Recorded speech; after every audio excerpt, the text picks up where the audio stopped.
Radhe Radhe, good morning. എന്നെ ഒരിക്കൽ ഫോണിൽ വിളിച്ചപ്പോൾ കേരളത്തിലെ ഒരു സ്ത്രീ വളരെ അഭിമാനത്തോടെ പറയുകയാണ്, എൻ്റെ മോന് മലയാളം അത്ര പിടിയില്ല, അവന് മലയാളം വായിക്കാൻ അറിയില്ല സാറേ. അവരെന്തൊരു അഭിമാനമാണ് അതിനകത്ത് കൊണ്ടതെന്നറിയാമോ? അക്ഷരാർത്ഥത്തിൽ ഞാൻ ഞെട്ടിപ്പോയി.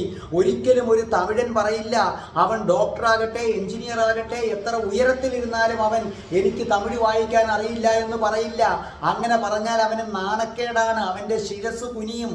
ഒരു ഹിന്ദിക്കാരൻ പറയില്ല എനിക്ക് ഹിന്ദി വായിക്കാൻ അറിയില്ല, ആന്ധ്രാക്കാരൻ പറയില്ല തെലുങ്ക് വായിക്കാൻ അറിയില്ല, കർണാടകക്കാരൻ പറയില്ല കന്നഡ വായിക്കാൻ അറിയില്ല. പക്ഷേ മലയാളി പറയും എനിക്ക് മലയാളം വായിക്കാൻ അറിഞ്ഞൂടാ.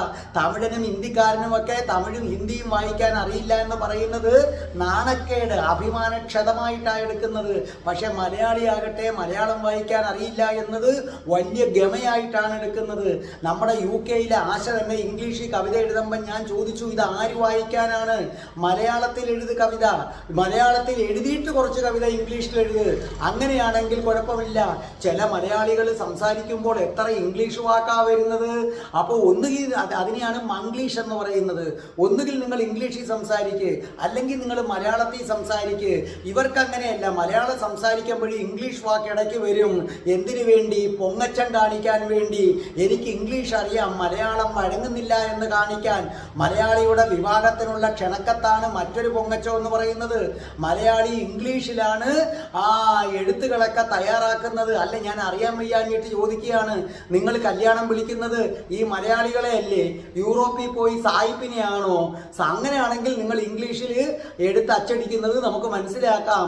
അപ്പം മലയാളികളെ അല്ലേ നിങ്ങൾ ചെയ്യുന്നത്, നിങ്ങൾ പിന്നെ ക്ഷണിക്കുന്നത്? എന്താ പ്രശ്നം? മലയാളത്തിന് ഒരു ഗമ പോരാ എഴുത്ത് ചെയ്താൽ, പിന്നെയോ ഇംഗ്ലീഷിലാകുമ്പോൾ ഒരു ഗമ കിട്ടും. ഞാനൊന്ന് ചോദിക്കട്ടെ, സ്വന്തം അച്ഛൻ അത്ര ഗമ പോരാന്നും പറഞ്ഞ് അപ്പുറത്തെ വീട്ടിലെ അണ്ണനെ കയറി ആരെങ്കിലും അച്ഛ എന്ന് വിളിക്കുമോ? മലയാളി വിളിക്കും, വിളിച്ചുകൊണ്ടിരിക്കുകയാണ്.